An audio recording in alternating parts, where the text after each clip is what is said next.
Hello, and welcome back to Secret Sonics. I'm your host, Ben Wallach. My guest today is Kourkoutis. Did I get it right? Kourkoutis? Yes, it's perfect. My guest today is Kourkoutis. Hill is a Juno Award-winning producer, songwriter, composer, mixer, recording engineer, multi-instrumentalist, artist, and director. Spanning her career, Hill has produced, mixed, and or written albums and singles for artists such as Leela Gilday, Digging Roots, Royal Wood, Cassie De Silva, Sate, Jules, and the list just keeps going on, and all these amazing Juno winning records and stuff. She primarily works out of her studio, The Lair, in Toronto. Former guest of the show, Josh Bowman, recommended I reach out to Hill, who's graciously agreed to join me on the air. So with all that to say, welcome to Secret Sonics, Hill. Thanks for having me. Yeah, it's an absolute pleasure. Great to meet you. I'd love to hear a bit more about your background, your story. I know you're like a guitar player, right? How did and you do so many things, like you're so multifaceted. I'd love to hear about how you ended up doing all the things that you're doing these days. For sure. Well, I guess I got bit by the music bug from a very young age. I think the first spark was being at a cultural event in Toronto. I think it was a Greek cultural event, and I saw the band playing on the stage, and I just remember wanting to be on the stage with all the musicians. So I kind of snuck up there while the speeches were going on. And it was in that moment that I realized, okay, this is what I want to do. And after begging my parents for several years to get me a guitar, a family friend who was actually in a Greek wedding band gave me my first little beat up guitar. And then from there, I finally got into lessons, and then that ended up turning into me being in my first band, where I started to learn multiple instruments at that point because I began songwriting. And then from there, I started to play around with, recording myself as well. And that was kind of the foundation for where things began. Yeah. What was the first format of recording that you did? It was the first wave of bedroom production. So I used a program called Cool Edit Pro, which was an open source. That was fun. I loved Cool Edit Pro. I just started kind of recording my own instruments, through a computer mic. And then eventually I got a little interface type of a thing where I could plug in an SM58 to record myself. And then I started building some loops using a very early version of Fruity Loops. So that's what the first setup looked like.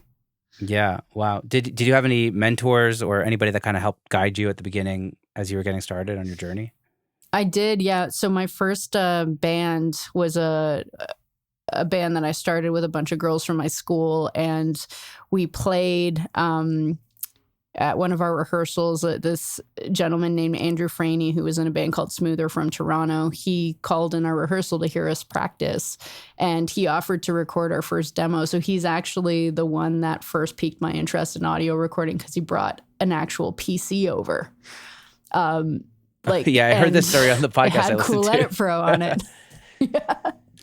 Yeah, and he brought over a few mics, and he's like, yeah, let's make some demos for you. So that was my first time in a studio environment. Well, it was a home studio environment, so he actually brought the computer to my parents' basement where we had our rehearsal spot and recorded us. So he definitely introduced me to the world of recording, it just kind of spiraled from there. Yeah. Well, I mean, I know you're also doing songwriting, producing, mixing. How do you balance it all? How do you kind of, I don't know, how do you have the skill set to do all those things? The skills were kind of acquired out of necessity, because I was always kind of doing things in a very do-it-yourself kind of fashion. A lot of that was just due to not always having the budgets to be going into studios and hiring people to do things. So I had to learn how to become self-sufficient as an independent artist. Then eventually those things that I was doing for myself, friends started coming to me, and then friends of friends, so that I could provide those services for them. So it grew very organically. And at one point I had spread myself really thin. So I had to learn the art of focusing.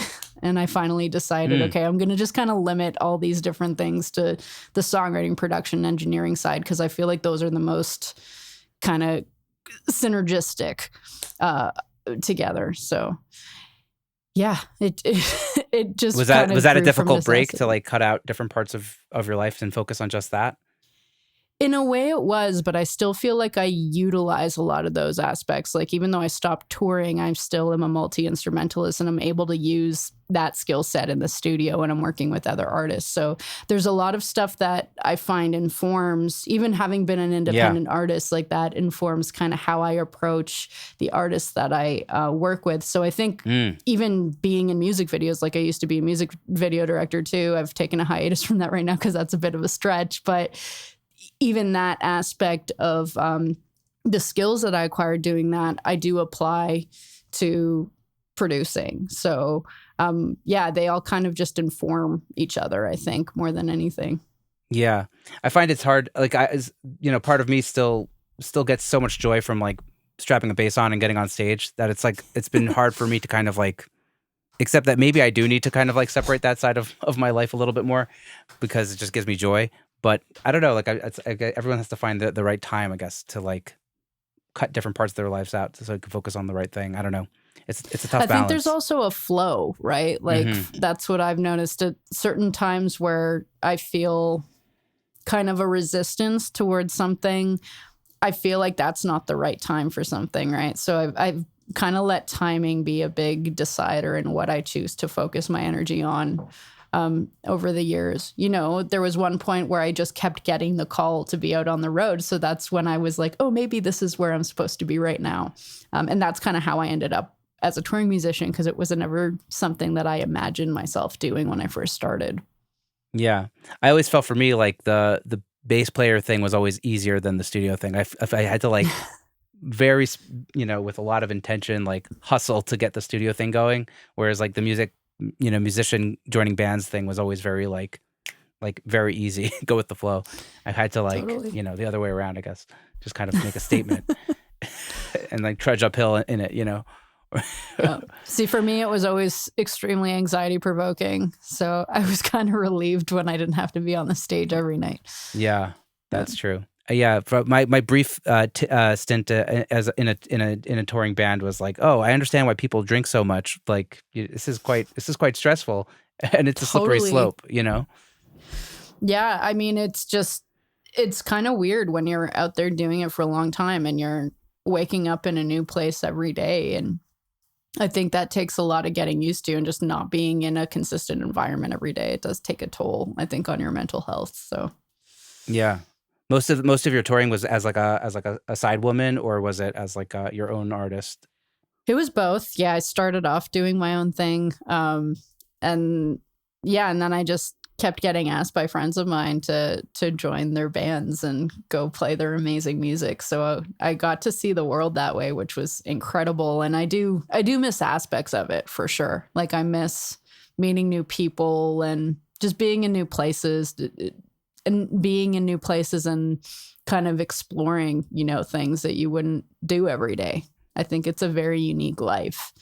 Yeah, Um, yeah. I feel like it's a thing that like every musician should experience once or try to experience. Just to like see what that is. Absolutely. Yeah. I mean, I've been in places I never imagined being in, right? So I think that's the magic of it is Yeah. just, for me, a lot of anything that I do, it comes down to the relationships that I make with people, right? And Mm-hmm. those interactions that I have. And so whether you're in the studio or whether you're touring, that's kind of the fundamental aspect of what we do as artists. I think it's like that deep connection that we can make with Yes. people and relating to each other. Yeah. It's so true. It's really a relationship business, and people that focus too much on the technical, I think, miss that because it's like if you're not a good hang in the studio, it doesn't matter how good your chops are, or if the client doesn't trust you, like as a like if you're mixing stuff, right? Like if they don't trust you and you're not don't have a good rapport and you're not like helpful with mix revisions and stuff like that's also like they don't. It doesn't matter how good of a mixer you are, they're not going to want to work with you.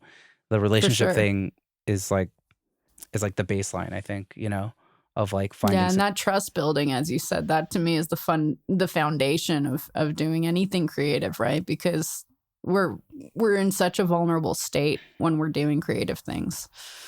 Mm. Do you have any tips for building trust with artists? Having, I guess you kind of hinted at it as having been like a, you know, uh, your own artist. having your own artist project and then having empathy, I guess, now for artists. Like, I don't know, any tips, any lessons that you could maybe impart for the listeners? I think the biggest thing for me is taking that genuine time to get to know each other, because I think like with anything, if you're going to build a truthful and meaningful relationship, and if you're going to build trust, that takes time. So a lot of the time when I'm going to dive into a project, we're not just like, okay, let's go and make this record now. We like to take the time to get to know each other. So we have a lot of conversations. We go out, we enjoy each other's company. And I think all of that building is really fundamental to that trust process, right? And to being open and vulnerable. Because I don't know, I'm sure most people feel this way, but I can only speak for myself. But although I'm very open in many ways, for me to truly get vulnerable, that takes a while for me to warm up into. And I imagine that's the same with other artists. Like we're kind of forced to learn how to spill our guts instantly in what we do. Like we're on an accelerated track of doing it. But I still think it's important to take your time doing that, and it just building those relationships and friendships, I think, are such an integral part of having a positive time in the studio, as much as like what we can do can be difficult at times, Yeah. Yeah. So many thoughts. It's like, I don't know. I have this conversation with my wife a lot of like, she sees me go to the studio or like coming out of the studio. It's like, hey, like, and she's like on maternity leave now. So she sees me like working and she thinks like, why are you not working now? You're like stepping out of the studio. It's like, no, this is like emotional labor. I can't like, it's not like how many hours am I sitting in front of the screen, And like, I had like I did a vocal session last week and it was like, we got most of the stuff like after, the first like 2 hours, it just takes that long to get into the zone to actually emotionally sing what you need to sing. And then like the rest of it was easy, or like it was like the minority of the session was what we actually needed to have. But it was just take that time to like build the trust, get into the emotion of the song. These things take time and that's yeah, for sure. And it's hard also these days with budgets being so low, like to get that time and to spend that time. I guess you're maybe in like a slightly different place than you used to be. Was it hard to like get that time from artists, I guess, at the beginning of your journey? Yeah, I mean, I still think taking your time is important. This has been a lesson I think I've learned very recently, because some of the most recent projects I've been working on, they have taken time because the journey of the art just needed to take its time. Sometimes we need to come into discovery with what we're working on. So I've learned as a producer, it's your job to kind of find that fine line between gently guiding something down a trajectory, but also knowing when to take that step back and letting something breathe and kind of find itself. And it's something I think we have to constantly reassess throughout the process. But it's still the most important aspect for me. And, there are some days where artists will be kind of bummed out if we're not as productive in the studio that day, or if you book a writing session and you end up talking the whole time and then you end up spending the last 5 minutes writing the song. And it's like, well, if that's what the art needed in order to be what it was, I don't necessarily like to put that limit on things, I'd like to just let things be what they be, because when they're ready, they happen. And that's kind of looking back now on all these experiences that I've had, I've realized that that's the common denominator. Wow. That's awesome. I love that. That's great wisdom. Yeah. It's like part taskmaster, part guru. It's like, I think of like Rick Rubin as like the ultimate guru producer, right? He just kind of sits there and like listens. And then there's like, totally. There's people that are much more on, with the whip or whatever, so to speak. But I think finding that right balance to connect with your artists is everything. That's really absolutely cool. And knowing that you're human and you're not a machine, because I think that's the difference. I think we live in a culture that encourages us to just kind of supply and demand, like just at the drop of a hat, do something, which I think we can all do. But when you're in the business of making records and honest records, and when you're making art, and when you're speaking people's truths and telling people's stories, that's kind of the opposite approach of what you need to take. You need to have that empathy in that space to allow something to come to fruition. So, yeah, I mean, it's interesting because I feel like we're in conflict with that between like the expectations of our business versus the nature of us being creatives. Yeah, it's really hard. Yeah, I feel like I was just talking with someone named Richie Beretta about the woes of like the pop industry and why he left it. It was just like it was all like making content instead of making authentic music, and like he just stepped out of that world because of it. Yeah, it's like the search for authenticity. You need to give it space and time and do something real, and that's not something that you can just pull out of your hat in a second. And it's not like just making a beat or whatever, you know. And that's something that I noticed when I was like listening to the music you sent me to listen to. It's like a lot of it just sounded super organic, authentic, you know, like not just like you pulled it out of a hat. Like it sounds like those records took time, so that makes sense based on what you're telling me. Yeah, I mean, I'd love to ask you a little bit about, you know, how you find artists to work with. What do you look for in an artist when they approach you to say like, hey, this is an artist I'd love to work with, or / how do artists find you? I think a lot of it is still very organic. It's like word of mouth. Like someone had a good experience and they told their friend, hey, maybe you should check this person out. But as I mentioned earlier, like that process of getting to know the artist is still very important to me. It's an important part of the process. And just trying to assess, as much as like we want to get to know each other as people, am I the right person for that job? Because I think a lot of artists assume that they just need a producer, but just like artists, like producers have very different approaches to the craft. And I'd be the first person to tell somebody if I felt like I couldn't be the best person to do that job for them. So that's a main kind of factor that goes into me deciding whether a project is right for me or if I'm right for the project. But I think if we all kind of share the same kind of goals personally and professionally and sonically, that's usually the criteria. It's like, do we get along? Do we respect each other? Do we like each other? Do we respect each other's art? You know, and if that's the case, chances are you're going to have a great experience making that album or single or whatever it is, you know? Yeah. Amazing. And I mean, I'd love to hear a little bit about how you start a production process with an artist. Like, does it vary depending on the genre? Because you work on so many genres, or does it usually start the same, like pre-production? Like, what does the beginning of a project look like for you? The beginning of the project is having initial creative discussions. Just kind of, I like to assess the artist's goals. I mentioned personal goals, so I always feel that as an artist, there is something that you want to achieve or overcome as a part of the album making process. Sometimes it's as simple as, I haven't really truly been vulnerable with the way that I sing, or these songs are like next level for me. I've never expressed this before. So I like to become aware of what that motivating factor is on a personal level. I like to consider what the artist and their team's goals are in terms of where they want that music to end up, because that usually has a bearing on production and creative choices that we make. And then just really getting to know the artist's language, right? Because music is such an esoteric, relative thing that I find if we take the time to kind of have an understanding of what certain words mean to the artist, you know, in terms of describing music, then it allows me to kind of get a deeper understanding of what they like, which, you know, when you're looking at sonic palettes, for example, there's like thousands of directions that you could go into, even with just choosing a palette for keyboards. Like there's so many directions you could go into. And obviously, because it's such a relative personal thing, you know, an artist might have a very specific idea of what sounds they like, for example. So I like to do that groundwork initially and figure out exactly what they're drawn to sonically as well, because that informs a lot of the decisions that we make, and it kind of eliminates a lot of guesswork off the top of where we'd like to go creatively.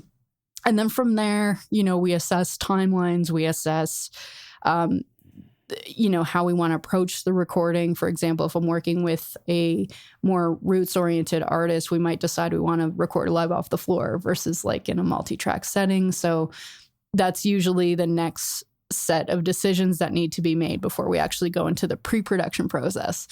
And pre-production, for the most part these days, is essentially me getting in with scratch vocals and a chord reference and kind of building an initial, almost like demos, right? Like pre-production in the traditional sense was like going into the studio with the band and practicing, figuring out what the arrangements were going to be.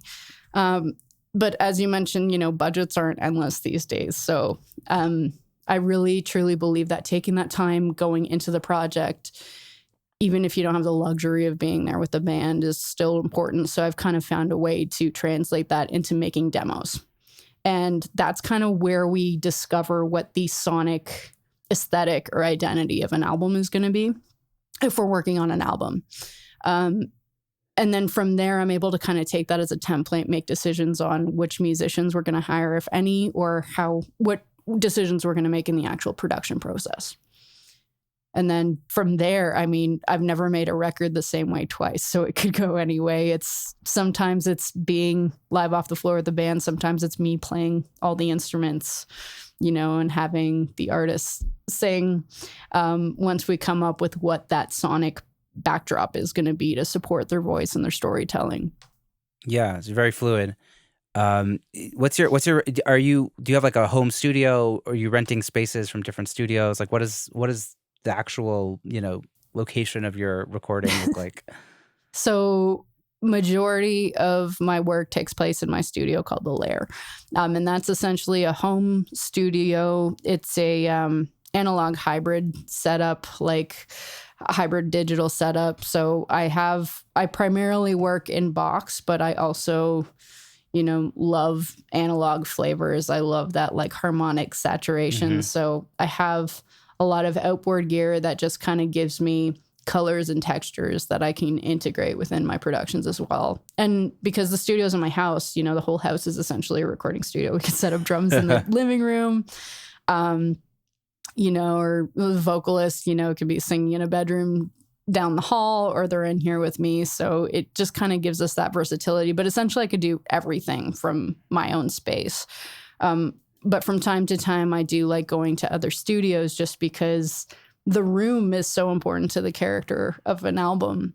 And right. I do appreciate still being able to go into certain spaces and make use of the unique gear that they have there in order to achieve whatever sound we want to achieve, So I'll usually choose to go to specific studios based on the gear and the room that's available.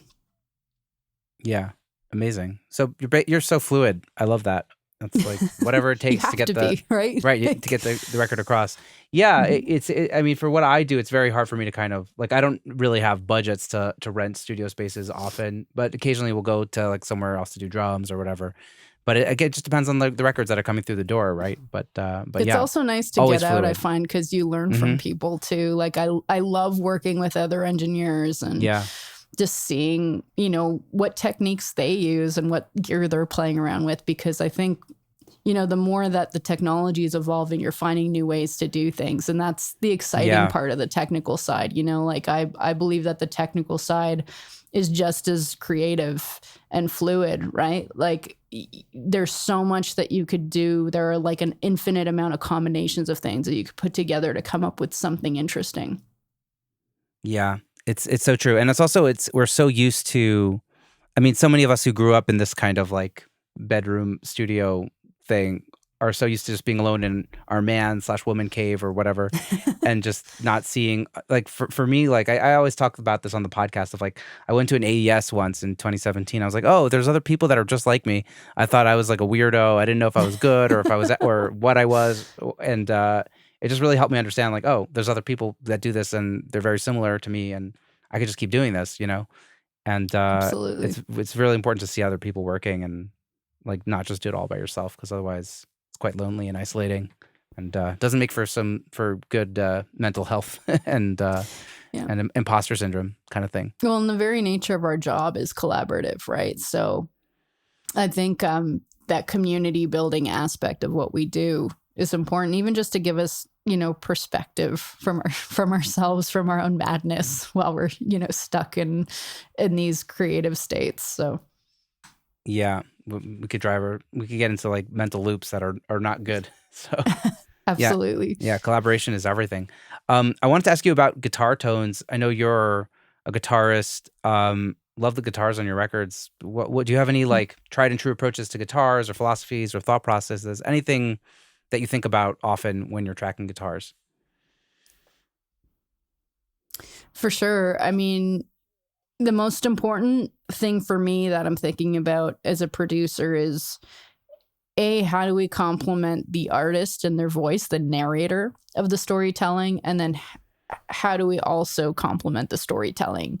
So all of my decisions when it comes to like the instruments that we're using and the tones that we're using come down to, are they in direct reflection of what that story is? So, and that to me comes in the form, I think about it visually. Like usually when I'm thinking about a song, it's like a little scene that's taking place. And I'm thinking about the emotions, the core emotions of what that song is saying. And that usually translates to, tones, timbres of things and what the emotions that those tones might bring out. So a lot of the time when I'm trying to figure out, for example, what guitar tone to use on a record, a lot of it is coming from an emotional place. Like what tones and effects can we put together to emote this stylistically? And then also, how can I take something that has been done a million times, but also just put a new spin on it, So in Sate's case, this record that I produced for Sate, she's a fierce rock and roll artist, and there was a ton of guitars. And obviously there's like, when you go to make a rock record, you're like, okay, well, we need some fuzz, we need some crunch.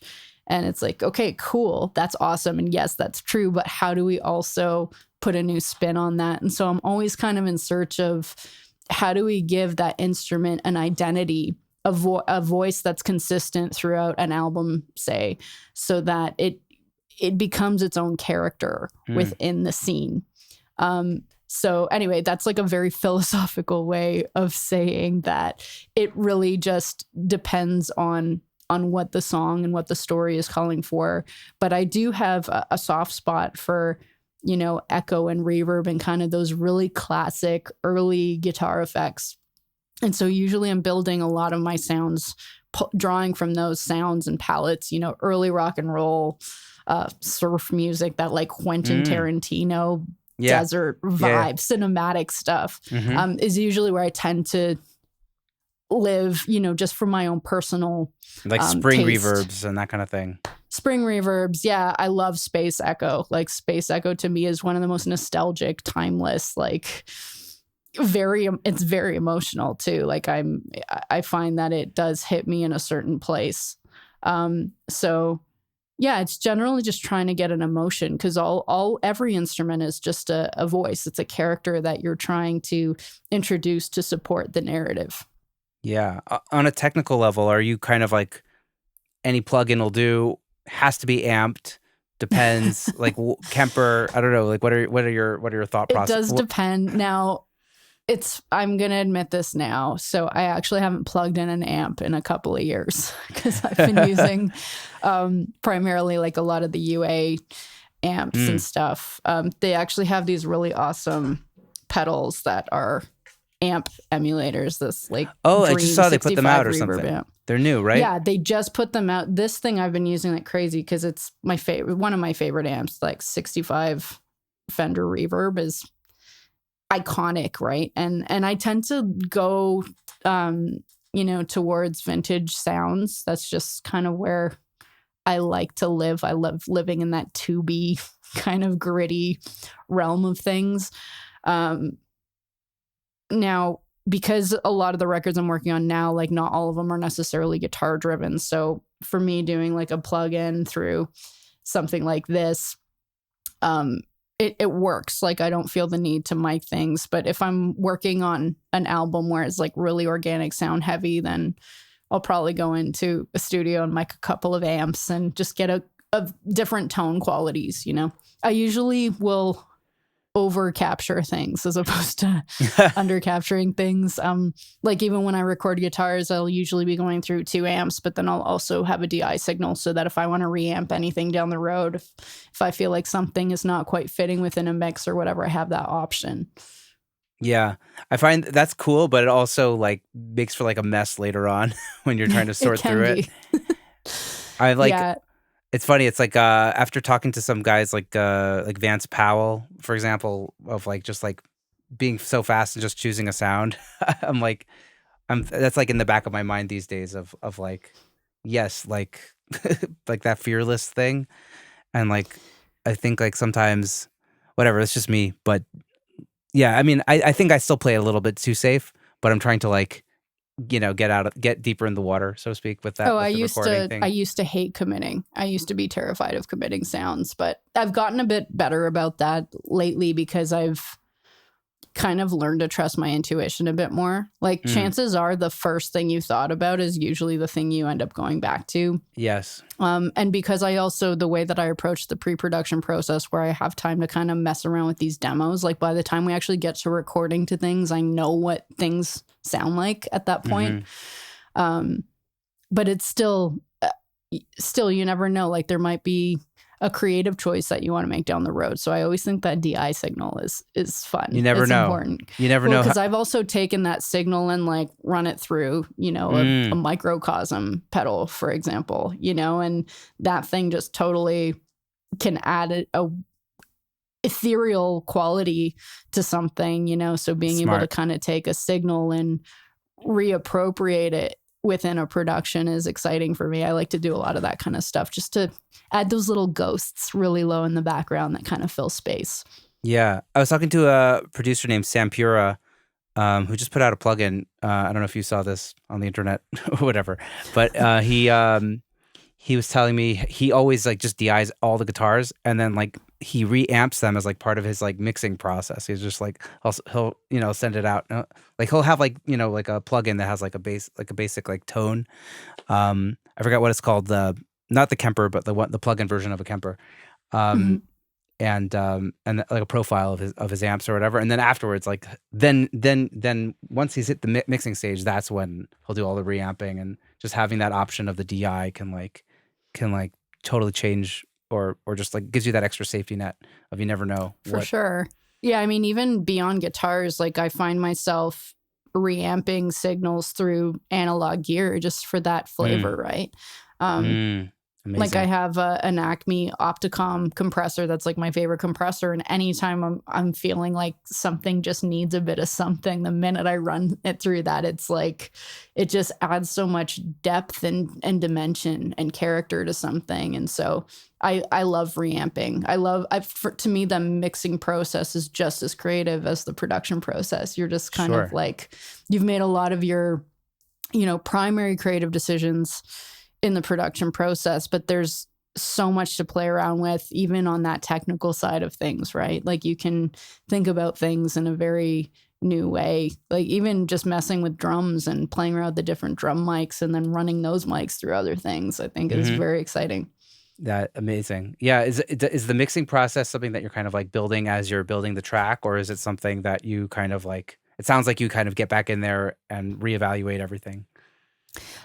It's a bit of both. I think like because artists are so used to hearing things a certain way in the process now, I do kind of mix along the way because I like to hear things being realized and kind of close to what they're going to be. But I also kind of, especially on projects where I'm both the mixer and the producer, I do like to separate those two processes, So if I'm thinking about, a song being apologies, my dog is barking. That's there fine. Must be someone outside. She's very loud too. All right. No worries. But yeah, if I'm thinking about a song as like a block of clay, for example, like the production process is where I kind of I sketch it out. I'm getting all the ideas out and you're starting to see the form take place. But I look at the mixing process And sorry, the production process is a bit more fluid, but the mixing process is when I start to think in a more technical way. And as I said, it could still be creative in a lot of the choices that I'm making in terms of how I'm processing signals.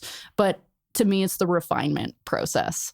So I'm thinking about technical things like, obviously I want to get rid of clicks and pops, and I want to clean everything up.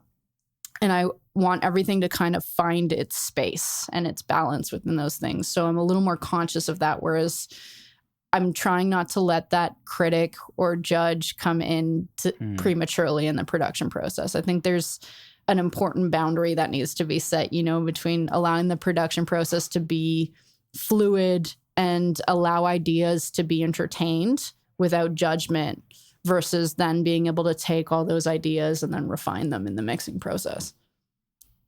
Yeah.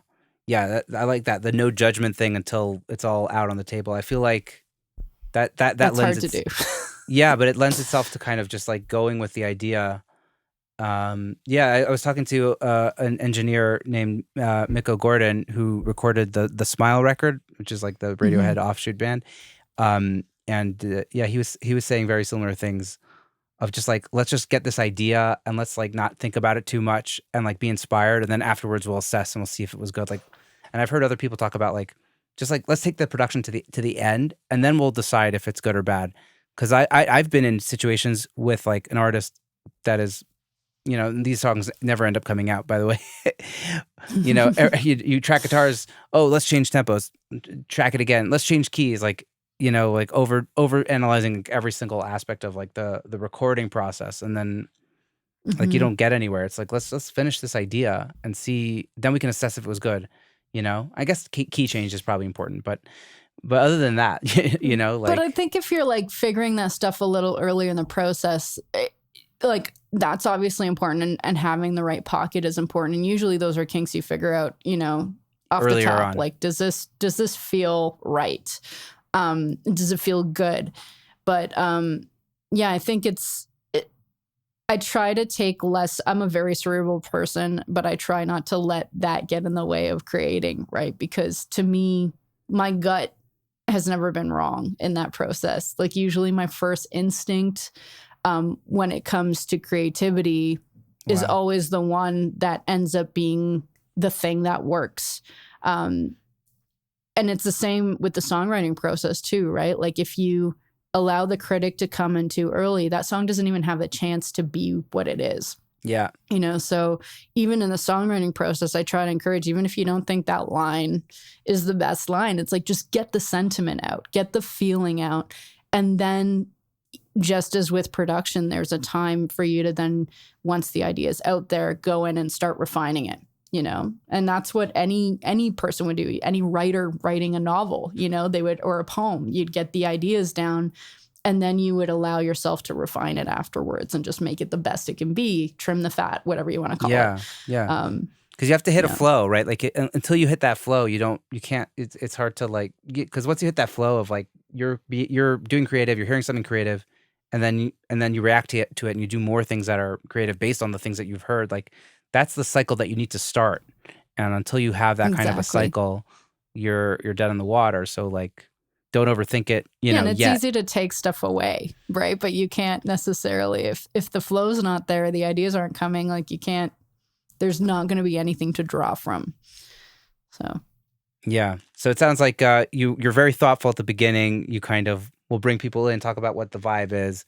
You have a gut reaction of like where this is going to go. And then at a certain point, there's like this very fast like burst of creativity. Gotta let it happen. Yeah. And then eventually, well, because it's a living entity, right? Yeah. Like, the song is alive, and the song wants to be what it wants to be. And so we can't let our will impose itself on that. I think a lot of the only person that ultimately knows is the artist. And that's the goal. It's like, as long as you're in alignment with the artist and you're checking in with them and they feel like this is the most authentic representation of themselves and their story, that's the ultimate goal. So what I would do as an artist or what I think doesn't matter, right? And when you're in that flow with somebody else, I think like naturally everything just starts to come together. You're not overthinking it. You're not trying to impose your will on it. Yeah. Do you ever have to have like a conversation with an artist and do you ever try to convince them something that you think is have like a really, like, let's say you have like a really strong opinion about something that they want to do and you don't think it's the right direction? Are they always right? Do you have a conversation about it? Do you like, what does that look like? I think it's important to always try, no matter what. It's when you're in that creative process, there is no right or wrong answer until it's there for you to observe. So I always try every idea. I'm not opposed, even if I don't think it's necessarily gonna, for me, not gonna work. I've been proven wrong so many times, so I've learned to just be open to what that is, and I think the more that you do that, the less quote unquote controlling you are about things, like and you don't care where the idea comes from. It's just it's just got to be the right idea for what this project is. So yeah, I try not to get in the way of anything like that. The only time I kind of will run into resistance, and this is where the trust factor comes in, is when we're going back to one of those things that the artist has identified as like a personal thing that they want to go through. There's usually a personal journey that an artist goes through in making an album, and an evolution or a breakthrough that needs to occur. Because the majority of the artists that I work with, it's like you're trying to evolve as artists, right? And what they're doing, we're all evolving just as human beings. So naturally, your art is going to be a reflection of your evolution as a human soul. Or maybe you're working through some therapy or something like that, Well, and that's the other part of the job, right? So usually I'll come into these situations where an artist will be in a vulnerable state, and I'll be like, you should try this. And then they'll be like scared to try that thing. But I do think like there are ways to kind of help facilitate artists through those difficult, kind of moments. And a lot of the time that's where the breakthroughs happen, right? It's in that vulnerability and taking that leap that these massive evolutions take place. So those are the moments I really like to spend time on. Because I think also as producers, as outsiders, we can observe an artist and see potentials that they might not be aware of. And so it's also a matter of being observant enough to catch when those moments are, so that you can push gently and holistically. Like, I don't believe in pushing people against their will. And if they say, I don't feel comfortable by something, then I firmly respect that. Mm-hmm. But yeah, there's like, that's where the trust comes into play, because I do feel like if you've taken the time to build that trust, then all of us are more willing to take those creative risks and be vulnerable. Wow. I love how in touch you are with like the human element of the production process of just like reading the artists and guiding them. We're all being human, right? Like, we have to, and we are so lucky to have the choice to do this as a living. Like, we're choosing to do our passion for a living. So our human experience, I believe, is heavily wrapped up in that identity as an artist. And you can't separate the two, right? Like, if the artist is sitting there and they are the storyteller and they are, displaying or sharing their observations of their human experience, then it's the very fundamental core of how we operate. Yeah. Wow. Strong stuff. I love it. Let's bring it back to the technical for a little bit. I'd love to hear about your approach to mixing and what that looks like. You mentioned that you're hybrid. Is mixing also hybrid? Are you? Yes. Yeah. So tell me a little bit about what that looks like. So generally it'll start from a very technical place. Like, as soon as I begin a mix, I will, acquaint myself with the tracks if I didn't produce it. And if I did produce it, it's the time that I'm kind of prepping everything for the mix. So I'm kind of organizing myself. I'm making sure that everything's fading properly, that I've kind of eliminated any excess that doesn't need to be there. And then, as I mentioned earlier, I think of music in a very visual way. So I like to begin every mix session by trying to understand the space that I'm working within. And for the production process, it's like it's a scene, and then I kind of take the setting, the space of that scene, and that's usually what's influencing a lot of the creative decisions I'm making in terms of the dimension and the space that I'm playing within a mix. So that's all to say, like, am I in a small environment? Am I in a very dry space, or am I in like a cavernous kind of space? Like, and how am I going to utilize technical things like panning and volume and reverbs and delays and all those things that can kind of shape dimension to influence the character and the aesthetic of that the mix is going to kind of exist within. So based on those thoughts, like, am I working in a kind of more present, environment, or am I working in something that's a little more ethereal? Then I'll kind of have an idea of the scope and the space that I want to play in. And then I begin very traditionally, from the drums, and I'll start like a live sound check would go. I start going through my drums and finding a balance within the drums, and I'll start treating things along the way. EQ, compression, whatever, group all those things. I'll send them to a bus. I'll figure out then, what the color of the instrumental plate that I'm using. I usually have like an instrumental plate in my mix that I'll then, relate all the instrument buses to, because we're working in so many different environments nowadays and the room has kind of disappeared from the recording process. I like to create a cohesion between that space. And then when you say plate, you mean like a plate reverb?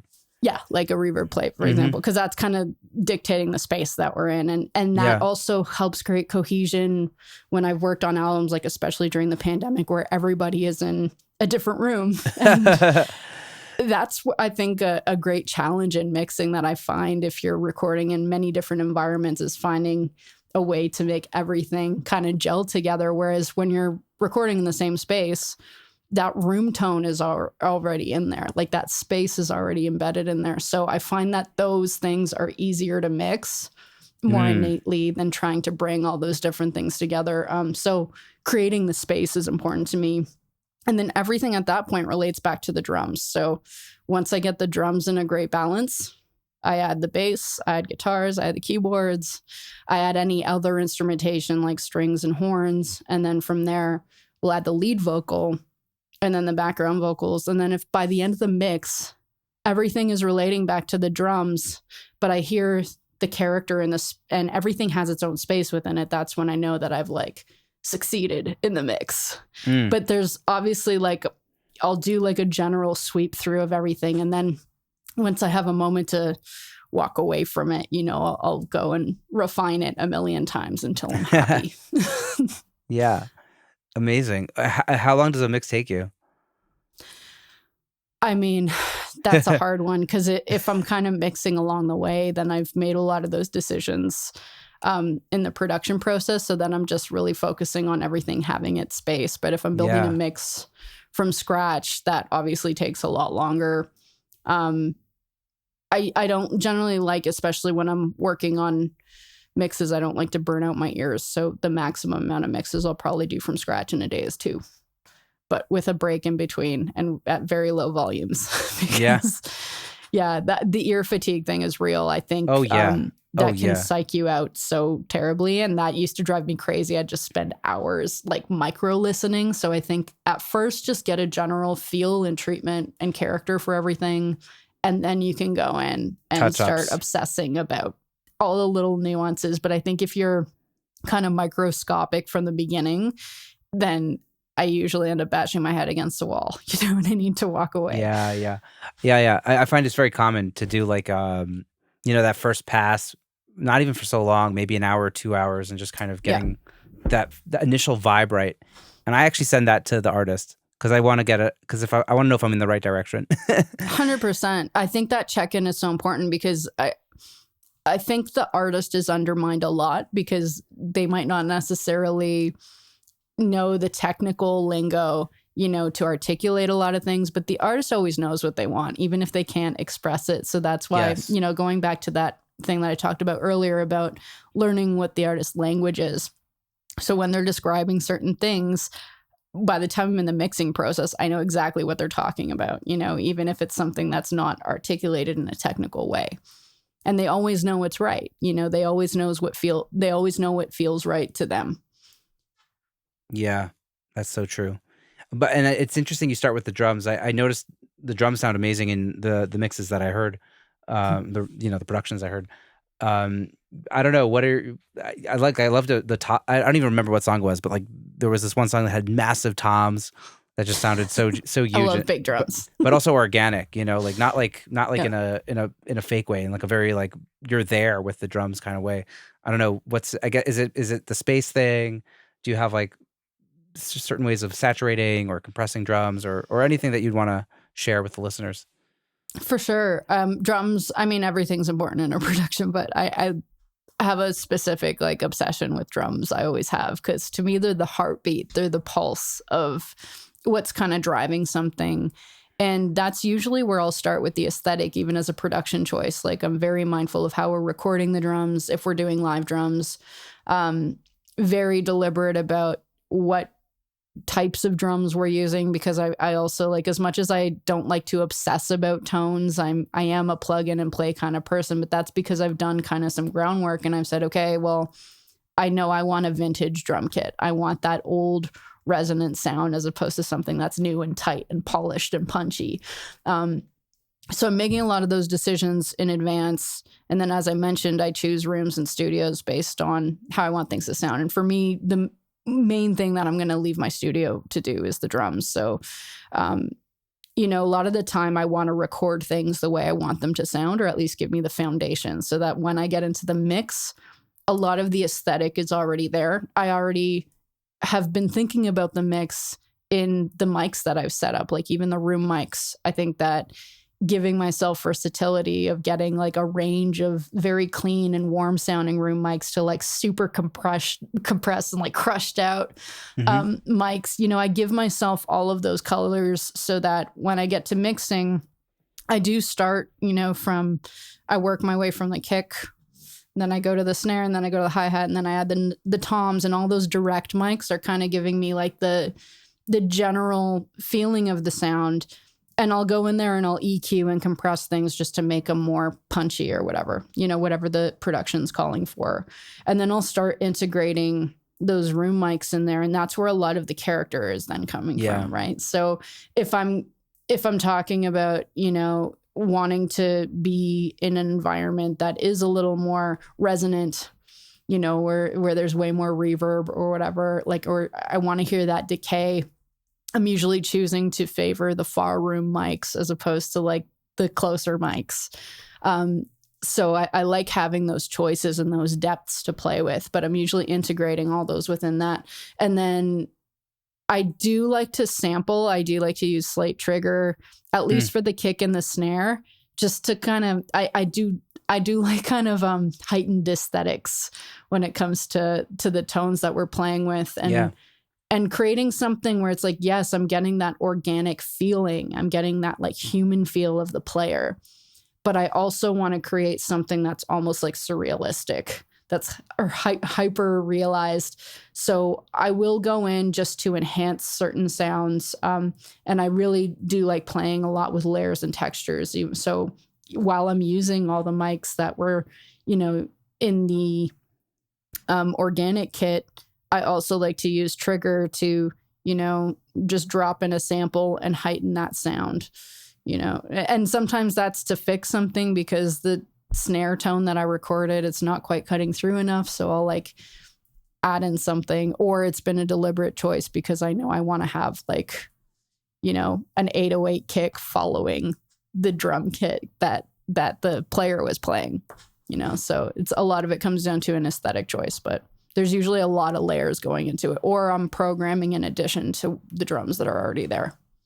So there's just a lot of thoughts and just working really hard and whatever it takes to get it. It's thoughts, but it's like I don't really I'm trying to find a way to articulate it now, but while I'm doing it, I'm not really thinking about it. I'm just like, oh, I feel like this needs to be fatter. So I'll just go and make it sound fatter, We need one of those big samples. Yeah, exactly. So I'm not, even when I'm mixing, like I'm not necessarily saying, I'm not looking at a checklist saying that I have to check off all these technical things to be present.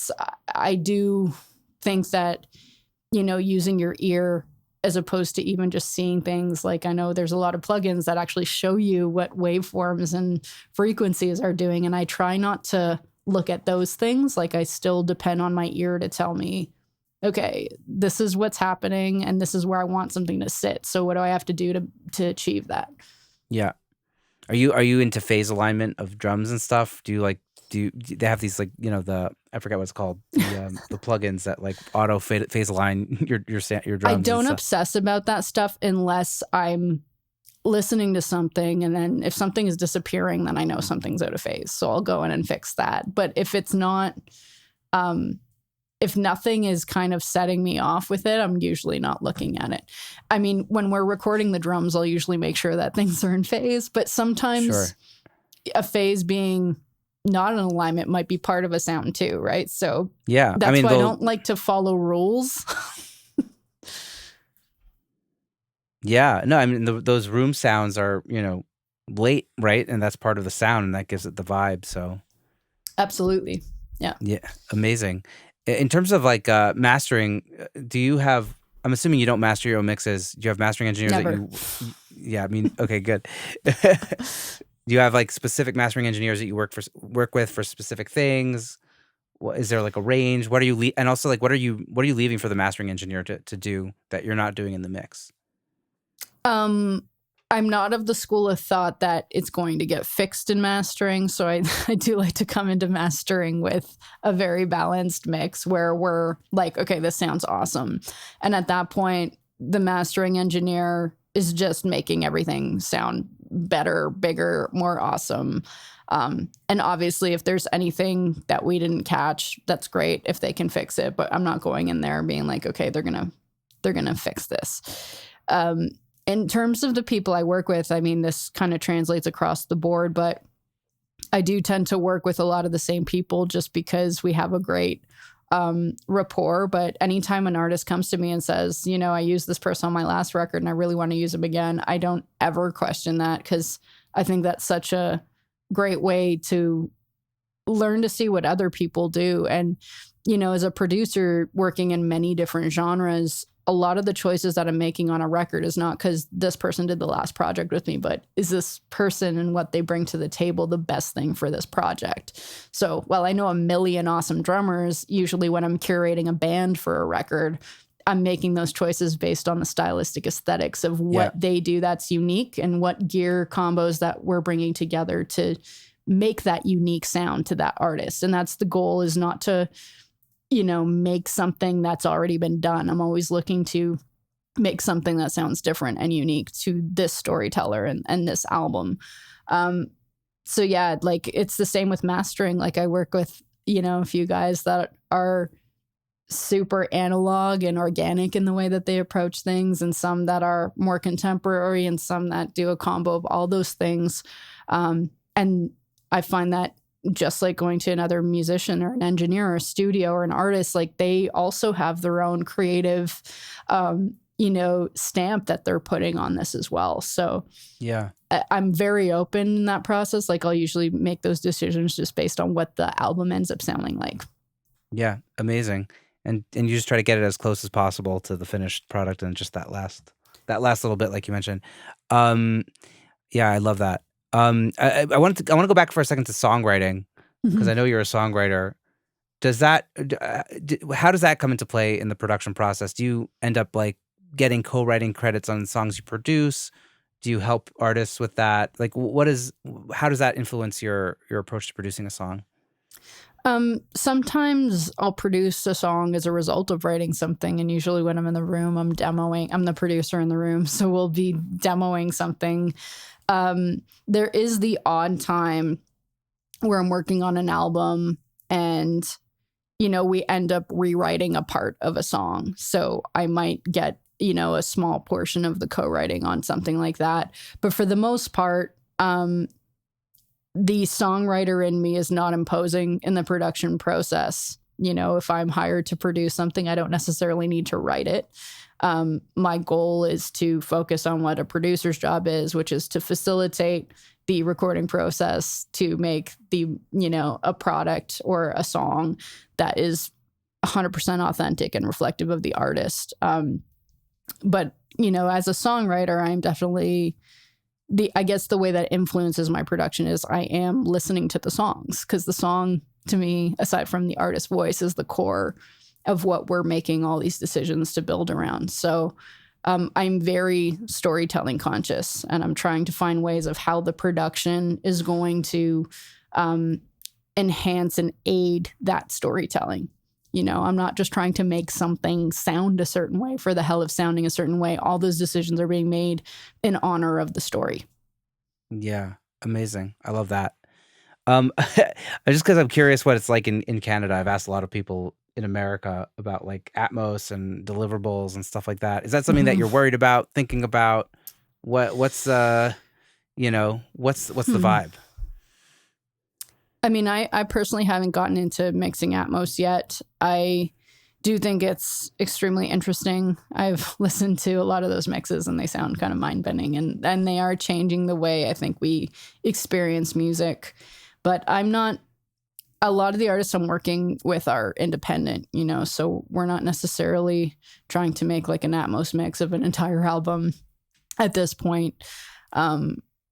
I'm really open to working with people that already have experience in that realm to make their Atmos mix of an album.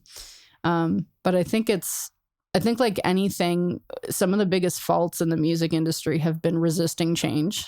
I think that's always kind of backfired in this industry. So I think it's always important to be very aware of the changes that are happening and how to adopt and integrate them, and I've come across this even with the technology as a producer and engineer, where people get mad for people adopting a new piece of technology. And I'm like, well, if we all had that attitude, we'd still be recording on cylinders, and we wouldn't, or, people would be pissed off that Pro Tools came out when they were recording on tape. And it's like, I think that all those things are really silly things to be preoccupied with. I think that these are all tools that we have to use as creative people, that can inform the way that we create. It's no different than a painter having their preferences in paint and brushes and the canvases that they use, so all of these things have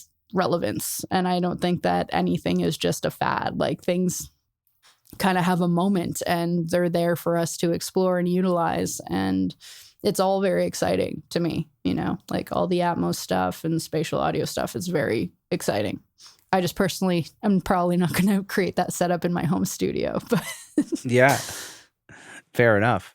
Yeah, that's in terms of like, so you haven't really delivered any, and never mind. I'm gonna edit this out. Mm-hmm. Give me a second. Yeah, I haven't worked personally in Atmos. Yeah. No. I know. Basically, what I've been talking to some people about, which is interesting, is like because deliverables are changing, with Atmos, like people want the stereo mix to like, sum out when they send the stems, and then that's affecting the way people use stereo bus processing and all that stuff. Yeah, and I spoke to this person named Tim O'Sullivan, who used to work at Barefoot Recording, in LA, and he was saying that like, you can't just like mix into a stereo bus process, compressor anymore.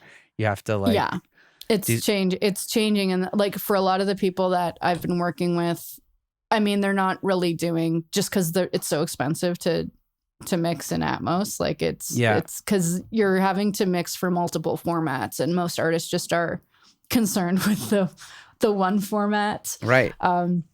It's even a stretch because a lot of artists now, it's like in addition to the digital deliverables, and if they press CDs, like we're doing vinyl masters. So that's probably the extent of the deliverables that I'm doing. There's like the high res digital, the vinyl master, and sometimes compact disc, because people are still pressing those.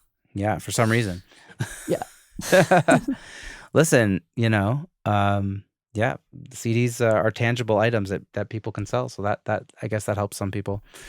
I do love that vinyl's comeback though. Like, oh yeah, the majority of the artists that I've been working with that are making albums are pressing vinyl, and I'm just very excited by that. Yeah, I love that experience. It's like the ritualistic experience of putting on a record and sitting with it. Yeah. Yeah. Back in the day when we weren't distracted by visual things all the time and we could just Or just like, yeah, singles, listen.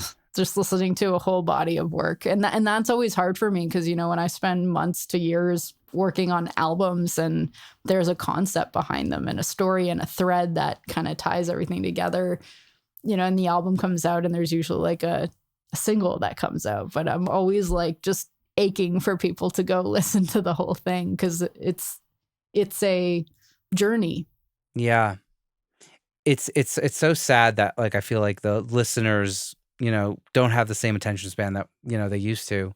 And I think a lot of it is also because of ownership. It's like when I bought a CD as a kid, I bought that CD, you know, like that was my CD and I cherished it and I played it over and over again and it was And you mine, you saved know. a lot of money to get it, right? Yeah, well, it was like And it's $18 or something, you know, US, you yeah. know.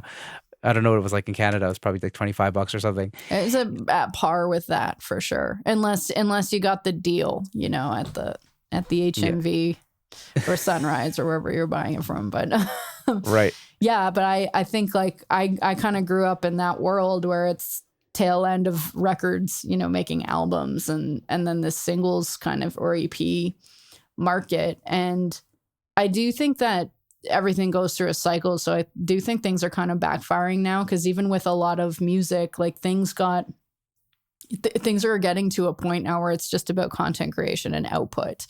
And I feel that as human beings, we're missing that connection and that catharsis or enjoyment that we get off of listening to music, you know? And I think that people are craving that honesty Yeah. and that realness.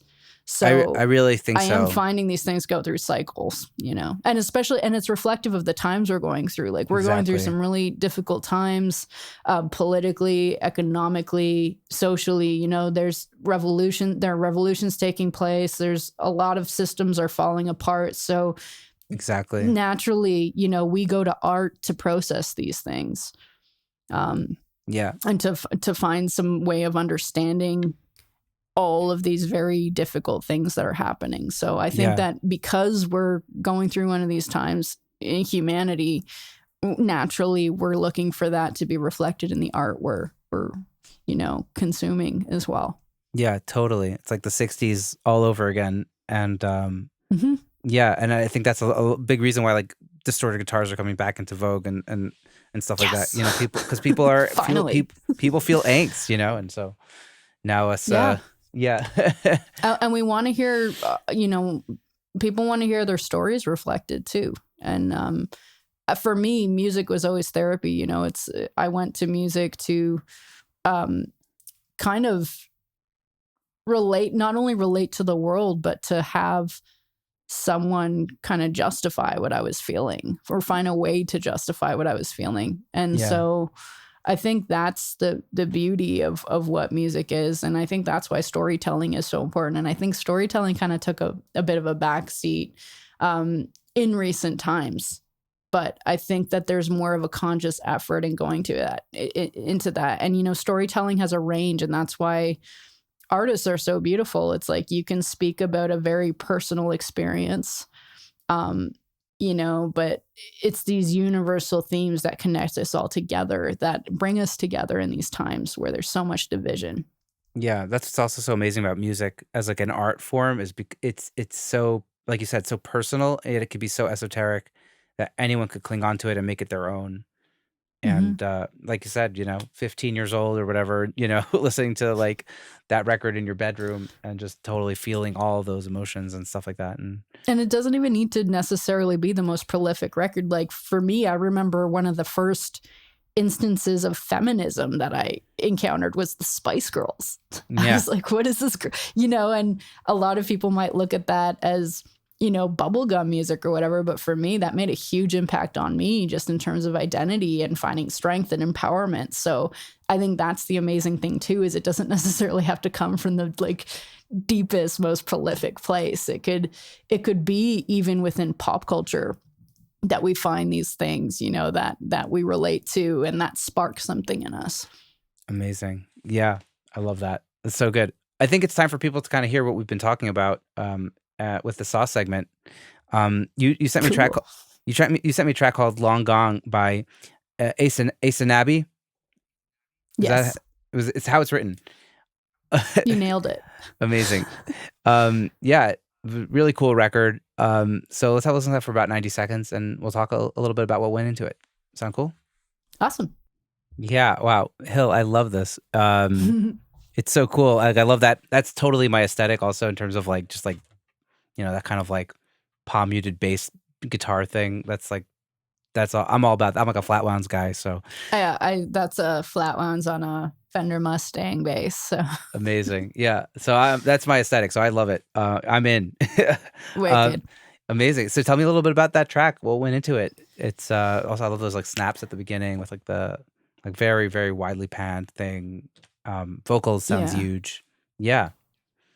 Yeah. I mean, well, so that song is actually from a record called Watton that Ace and Abby came to me to produce, and it's a concept record based on discussions that he had with his grandfather over the pandemic. His grandfather was a survivor of residential schools here in Canada, which were these really horrible schools that they essentially the churches created to steal Indigenous children from their homes and their families and tried to assimilate them into this Anglo society.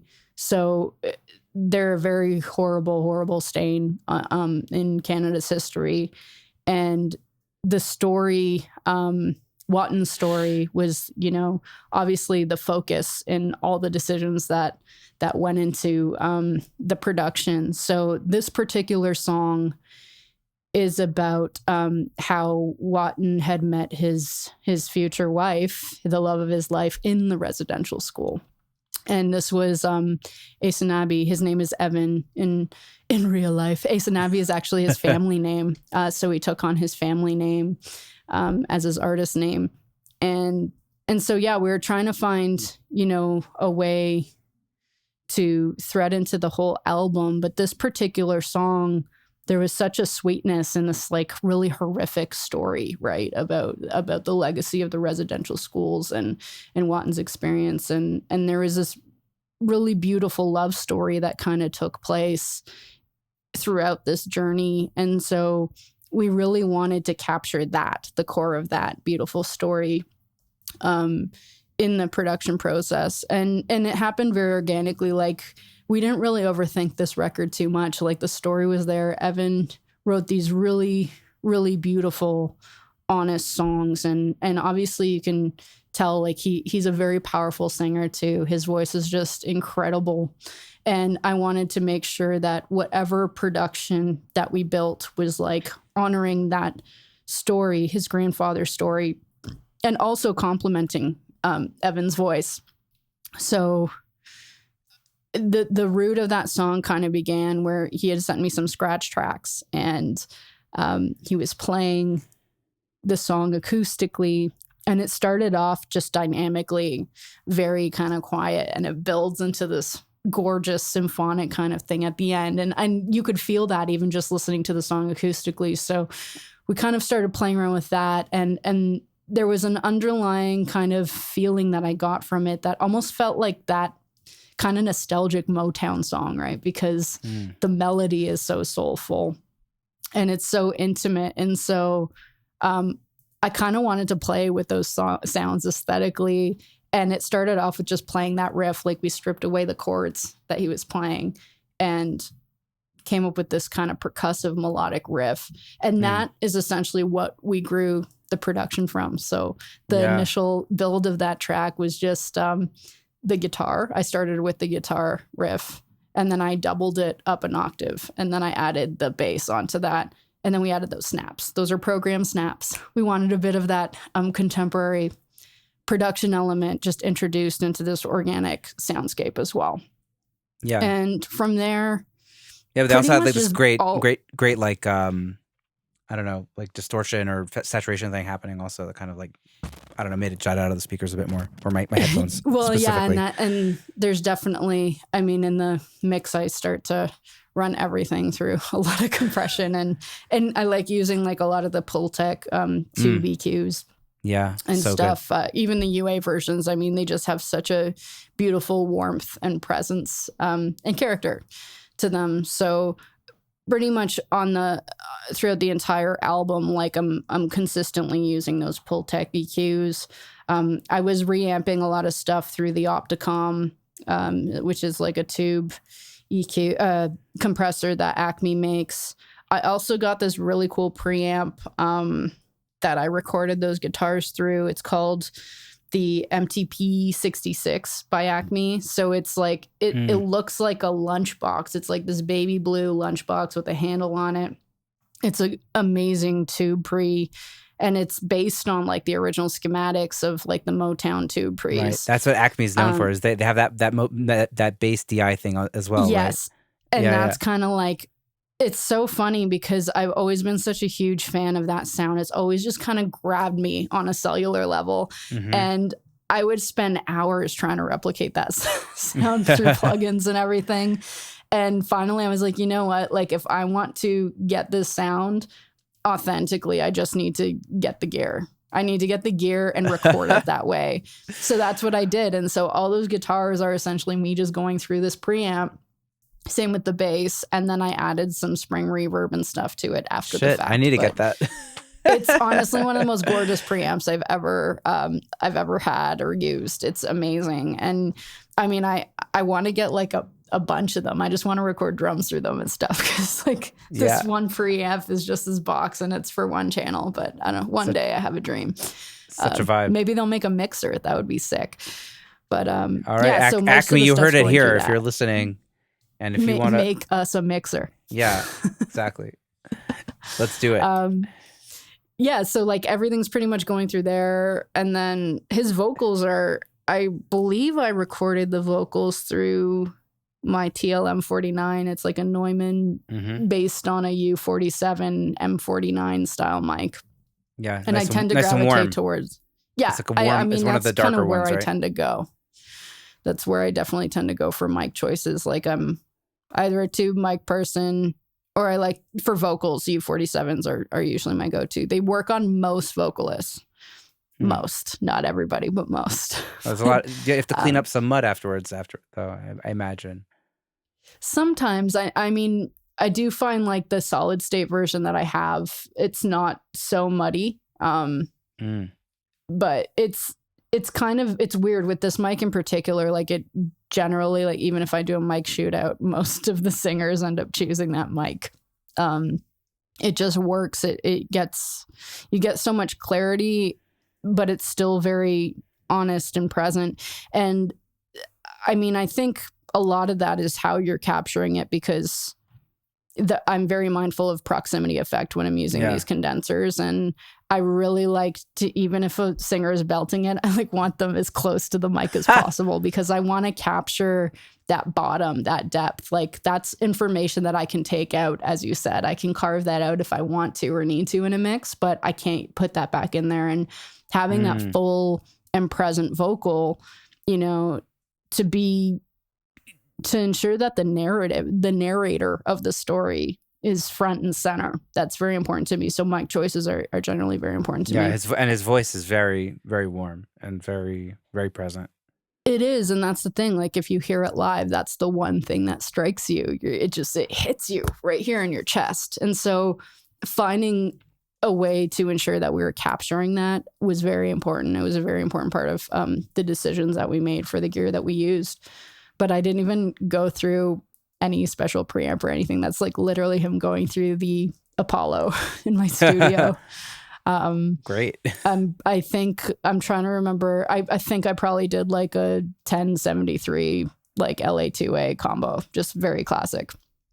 And then obviously treated it after the fact too. Like I ended up running him through the Opticom after the fact, and just to really ensure that presence came through. Yeah, and then everything else, I mean, we went to another studio to record the drums for this album, Sky Polson, who is an incredible drummer and brought so much creativity to these songs. He played on this track as well. And we went to Lincoln County Social Club, which is my friend John Dinsmore's studio, and he has a ton of vintage gear there. So that's usually why I go to his place. He has these really great Ampex like compressors and a bunch of API stuff, which I love recording through API things. I love that sound.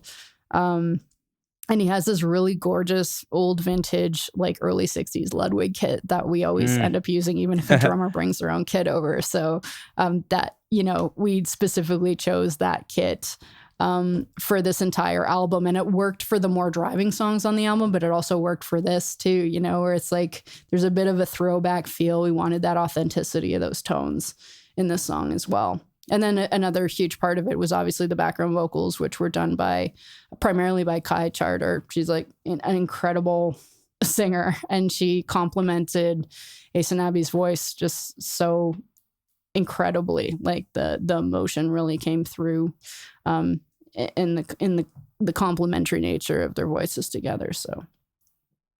Wow, super cool. What guitar did you record that kind of riff on, if you don't mind me asking?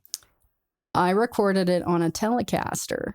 All right. Yeah, it's like a JV Tele, Japanese made. Love those JV Tele. Just anything JV. Anything made in the Fender Japan plant is pretty awesome. I have a Japanese Mustang too.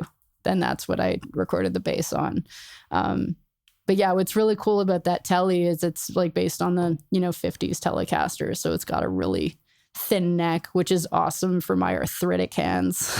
I like thin necks. And I tend to put like nickel super light strings on things just because I don't want to have to like bleed to play the part. I just want to be able to feel it. So I just essentially ran that straight in, and I recorded it dry, and then I added all the reverb after the fact. And then same with the Mustang. I just recorded it through that MTP 66, the Acme pre, and then added additional compression and stuff afterwards. But what's really cool about the MTP 66 is it has like an input and an output knob. That's it. And so you can actually drive it and compress it. Just by nature of its limitations in terms of like the amounts that you drive things, right? Or it's a stunning preamp. It has a very specific sound. That Motown thing, that certain kind of dirty thing that hard to describe. Yeah, and it always hits you like in the soul. Like it always just hits you right in the heart. I feel like the minute that you hear that sound, and I think part of it is just the nostalgia of that sound, right? And all those soulful songs that have become such an integral part of our lives.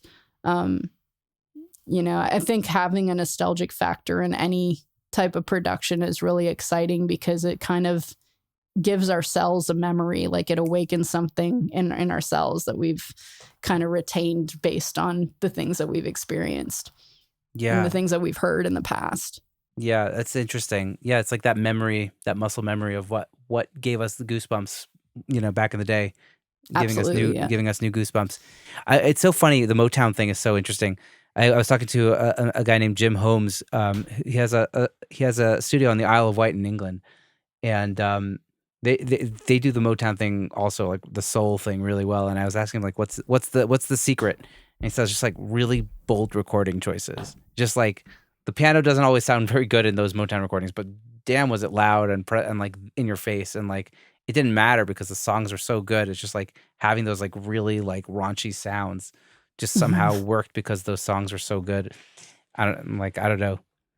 Stuff to think about. Well, there's also, I think, like a lot of the character comes in people not being obsessed about like being in this sterile environment where you're not letting sounds bleed through and stuff. Like that's always been my favorite part of recording. Like my studio's always been in a house or some place where there's like a boiler and behind a door very close by. So, but I think it's all those harmonics and stuff that kind of add character and feeling. And most of my favorite recordings, if you isolate the stems, like even if you listen to a lot of the stems on old Motown recordings, you hear Marvin Gaye's foot hitting the music stand, or you're hearing bleed coming in from other things. And I think all of those things are part of the spirit and that feeling of that recording. Right. Going back to the authenticity piece of like, and capturing a performance, not necessarily being like, this isn't perfect, it's like the little cracks and imperfections in people's voices and little slips of strings here and there, like all of those are part of the feeling. Like if the performance is there and you've been in that moment and you're emoting what that story is saying, that to me is the most important thing to capture, rather than obsessing about a signal being like completely dry or clean. Yeah, I think it's when you're getting started, and like I know I've been there of just like wanting to like get that pristine sound as much as you can when you're tracking and focusing on that, and it's like at a certain point you realize that's really boring, or it makes for very. And it's a balance between the two, right? Like obviously you want things to sound good, but if it's just about the thing that we're most getting that perfect acoustic guitar tone every single time, then it's always going to be like a bit banal. And so you know, like you have to embrace, like you're saying, some of those cracks. You can't, not every record is Steely Dan. So I keep mentioning that, but like that, but the aesthetic of Steely Dan is like you love it because it sounds so perfect. You know what I mean? That's like that's the vibe there, but that's not most records. Well, and that's what they're great at doing, right? Like they're some of the most incredible session players that ever lived, right? But absolutely, and that's why I say like it's not about imposing any repetition of the way things are done from album to album, like because ultimately the artist is dictating what decisions you're making there, and a lot of the artists I work with, it's like we're not necessarily, we want to sound amazing, but we're not concerned about something sounding so polished that there's like no character in it. The character is kind of what, where all the feelings and the stories are living through. Yeah. So striking the right balance is the secret. For sure. Like I concern myself with the technical, and obviously I don't want something that like, I don't want to record an amp that's buzzing and like radio frequencies are coming through. That's something we want to avoid. But if there's a little bit of a buzz and that's part of the tone, like why the hell not? I can get rid of that buzz afterwards as long as the feeling's there. So. Don't tell people about RX, but yes, for sure. Absolutely. Yeah. Wow, Hill, this has been so great. I learned so much chatting with you, and I love your quest for authenticity and songs and capturing that, the human element to it. So, congrats on just doing that work and putting out all that music. And before we wrap up our chat, I do want to ask you a couple, more general questions that I kind of ask everybody on the show. I like to ask people about like creative energies. We all have days where we're obviously hyped to get in the studio and do our work because we love it, but there's days where we're less inspired. For sure. Do you do anything to kind of stay inspired, or have any routines or habits or anything that you do to kind of keep yourself jazzed and hyped to get in the studio? For sure. I mean, as much as I think we're very blessed to do what we love for a living, it is still a job, and there is something that switches when this becomes a professional career, right? And there's an expectation attached to delivering something at the end of the day. So I found what's been really helpful for me is ensuring that I'm exercising my creativity in ways where there's no expectation attached to it. So just creating for the sake of creating, not because you're concerned about the end result of it or expecting something out of the end result. And that to me, it's just finding ways of being creative in my everyday life, in every mundane thing. Cause I've realized like we're all born creators. I think culture tells us after a while, like get a real job, or this is something you grow out of. But I think fostering that kind of curiosity and imagination that we're innately coming into this world with is important. So I look at even seemingly mundane tasks as like cooking as a very creative pursuit. I've started growing vegetables in my back garden, and I find that to be a very creative thing too, just interacting with nature and figuring out how you're gonna lay that out, to not only benefit the ecosystem around you, but also like it is very creative just to think about that, how that's gonna come together. And I do like to give myself downtime. That's been a very important balance that I've been learning to strike, where I think it's important to know when to walk away. I think given the nature of our world, it's very easy to get into this thing of like, I have to be on 24/7. But I think it's important as creative people to fill the well, so to speak, because it's not an endless supply. You eventually run out of inspiration. So you need time to recharge, to get away, especially as audio personnel too. Like if we're listening to things constantly, it just jumbles up our perspective. So I think stepping away is probably your best friend. Yeah. Taking that time to shut down at night and not obsess about things, just to genuinely shut down and do something else, cook, talk to your, partner or spouse, go out with your friends, have a life, experience life, enjoy your life. All those things I think are really important. And they do inform and enhance your experience, I think, as a professional. But being a an active participant in real life, I think, is really important. Yeah, it's so true. Yeah. I think as we get older, we tend to learn that we need to separate sometimes, like church and state, or whatever, however you want to describe it. Otherwise it can be very, very spending time with all-consuming. family, like all those things, they're that's to me what we're living for. This is a full circle moment right now, but everything comes down to your relationships, and fostering those relationships. Yeah. So that's your relationships in your profession, but it's also your relationships in your life, and taking the time for those things, I find, are what get me through any hard days, or they just bring joy to my days, knowing that you have people around that you love and respect and enjoy spending your time with. So yeah, absolutely. So true.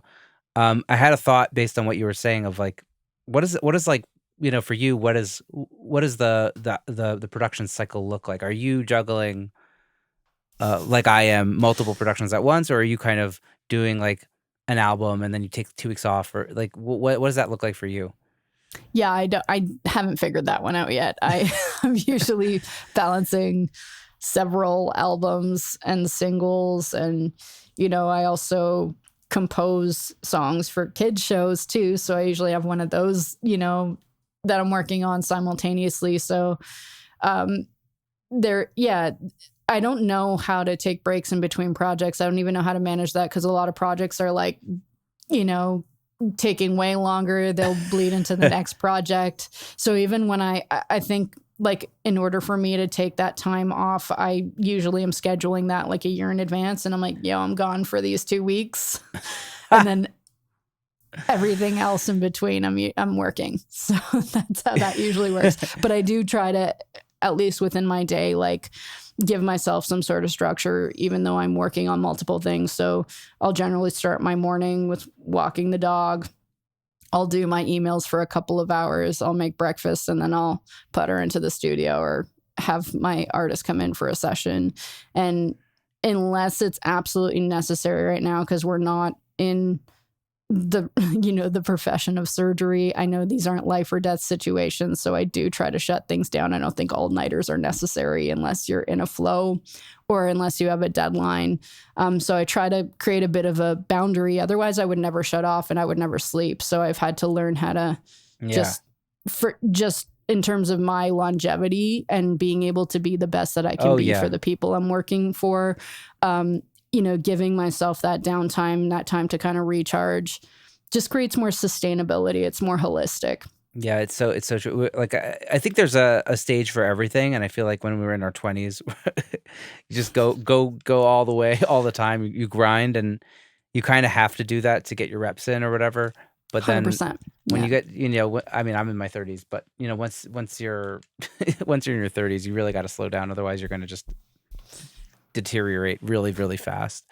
And and that's what happened to me. I'm in my early 30s too, and I've already had a few burnouts like in my 20s, and so you learn very quickly that you're not a superhero, that you're human, and we need to pace ourselves, like, and I plan on doing this for the rest of my life. So I'm looking at it as a marathon. It's no longer the sprint where I'm like frantically running all over the place trying to get things done. Yeah. Because everything happens in its time. Yeah, And obviously that's so you true. want to work hard. You know, you want to put the time in and do things well, which is the top of my agenda. But I realized very quickly that I cannot be at my best if I am not giving back to myself, you know, because there's just so much output that comes with what we do.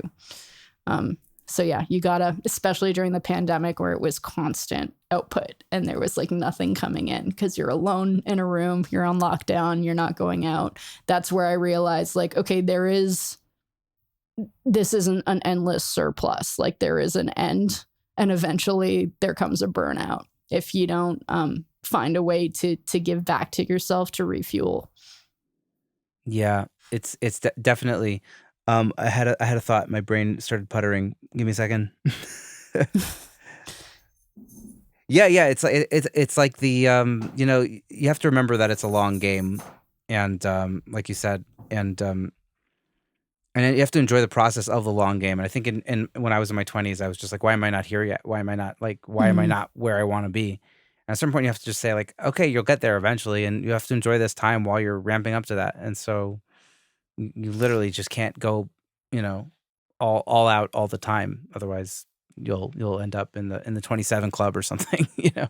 Well, and you also, I think it's important to define what your idea of success is mindfully, you know, and consciously, because I think for many of us, when we get into this industry, there's like, you know, 1 to 5% of we think that 1 to 5% of what the experience of being in this industry is what we're all trying to attain, you know, and that's being at the very top. But to me, that's still great, and that's something awesome to aspire to. And I'm always a person that always has had very ambitious goals, but I realized that if I didn't kind of change my perspective and try to become very clear in what my idea of success was and not base that around accolades or accomplishments, because what I started to discover is that I'd accomplish these things, and in that moment I didn't even care because I'd already be thinking about the next thing that I needed to accomplish. So I was never truly appreciative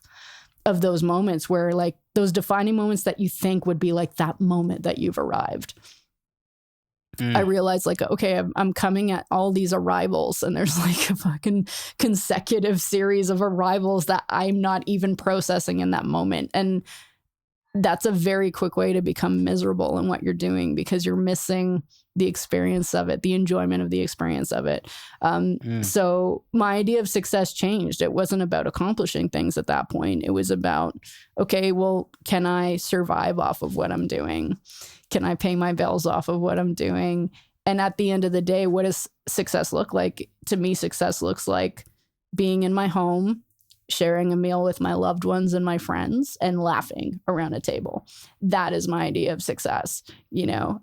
So I realized that vision was like, my idea of success is my relationships and having positive relationships, you know, and genuine relationships. And as long as that's the common thread in everything that I'm doing, I know I'm going to be happy and I know I'm on the right path. That's so good. I love that. I don't know if you were alluding to the Juno Award or not, but either way, congratulations. I mean, that was amazing, but it wasn't, it's funny that epiphany came to me years before. It was like I was crossing all these things off my bucket list that I dreamed of doing as a kid. And I just found that I couldn't be in the moment. You know, now when I accomplish something, I feel like I appreciate it more because I'm appreciating the experience of it in that moment rather than, you know, thinking about all the million things that I haven't done yet. The switch in me came from a perspective of like being more present as opposed to, am I there yet? Am I there yet? Am I there yet? You know, because after doing this, and this is going to sound funny, but I started playing the clubs when I was 13. So I've been doing this for 22 years now, something like that. And I can look back and see there wasn't one catalytic moment that was like a, wow, everything blew up for me. It's just been a series of little wins that accumulate to an experience that has brought me here. you know, a series of experiences that have brought me to this present moment. So I've become more mindful of enjoying that moment and that experience as opposed to letting that whole thing define my existence. Yeah. Yeah. That's so good. It's great that you had that realization. And I'm trying always to be more present and try to feel more present, and whatever you got to do, you know, maybe it's therapy, maybe it's meditation, maybe it's whatever it is. That's the true work in life, right? Yeah, absolutely. Just trying to feel alive and here in these moments. Yeah, as opposed to you know, time traveling or which, you know, time traveling is fun too. I think that's part of goal setting and dreaming. I think it's so important to allow yourself to dream, you know. So yeah, it's just about finding a balance between all those things, and at the end of the day, just trying to remain grateful every day, regardless of what's happening, regardless of if things are going well or not. Just trying to find gratitude in those things, you know, those little things. Yeah, totally. I love it. Yeah, so that just leaves me with my final question for you, which I don't know if you've listened to the show at all, but I asked everybody this question. So, you know, just looking back on your journey, was there something that you did or didn't do that you'd want to impart on a listener who's maybe more at the beginning of their journey of like, yo, Hill, keep at that. You know, it's going to get you where you want to go, or maybe don't do that. That, you know, this is what held me back. What would be that one piece of advice? Okay, I don't know if this is a cop-out answer, but it's kind of a twofold thing that go hand in hand. And for me, it was focusing and taking a leap of faith on myself. I think it took me a while to arrive to the place where I ultimately wanted to be, which was to focus on producing. And for whatever reason, I made excuses for many years to not allow that to happen. Now, I am a firm believer of timing, so I think every single thing has happened as it was supposed to. But I think allowing yourself the permission to focus and take a chance on yourself and having that belief in yourself. Because if you don't believe in yourself, like, nobody else is going to believe in you, you know? I think you have to have faith and trust your truth and trust your path, and know that if there is something that is driving you to do anything in your life, you need to listen to that voice, that thing that's propelling you, and you need to trust your truth. So I think, yeah, that essentially it comes down to trusting yourself. And I wish I had learned to just trust myself without questioning everything a lot sooner. But I think that also comes with age. So. Yeah, right. You gotta make some mistakes to learn, you know, the right approach to everything. And you seem like you have that self-confidence now, which is great. And so many of us suffer from imposter syndrome. Yeah, we all have imposter syndrome every day. Yeah, every day. No, I have that every day. Every day. I still kind of stare at the screen sometimes. I'm like, do I know what I'm doing? You know what you're doing. I listen to your songs. No, but I think that's healthy to question. I always tell myself the day that I stop learning is the day I should probably quit and find something new, you know, because I think that's part of the journey. It's you're constantly learning, and you're constantly That seems to be one of the big what's the word? You know, like general things that I've seen in people that do what we do, having interviewed so many people. Just almost everyone wants to just continue learning and being like a lifetime learner and just get better at their craft and get better at doing this thing. I think what's really cool about what we do as, like, you know, engineers, producers, you know, it's you're making things better in the engineering process, but you also have to have like a thought of like, I made this, or whether you get the technical thing right, but you also have to decide if it's aesthetically right and if it suits the song. And so there's like the right and wrong plus like the, is it right for this application thing?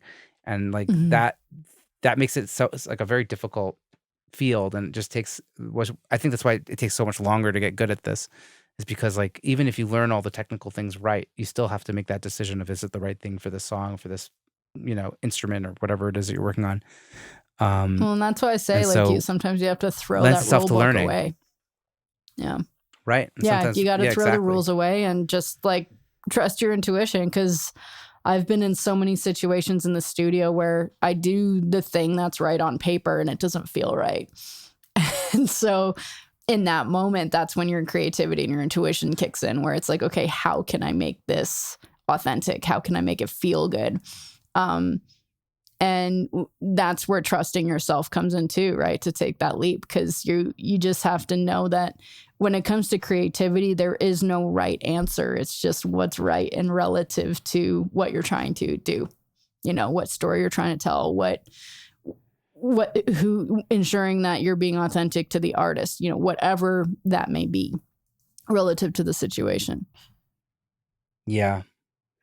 Well, I think this just keeps coming back to like that, you know, your sense of like the artists that you work with, that human touch, that authenticity, that thing that you seem to have like a special I don't know what the word is in English, like you know, special touch for it or feel for it, and yeah, and it shows in the record. So congrats, you know, this is great. Thank I really you. learned so much chatting with you, and thank you for taking the time to do this. I really appreciate it.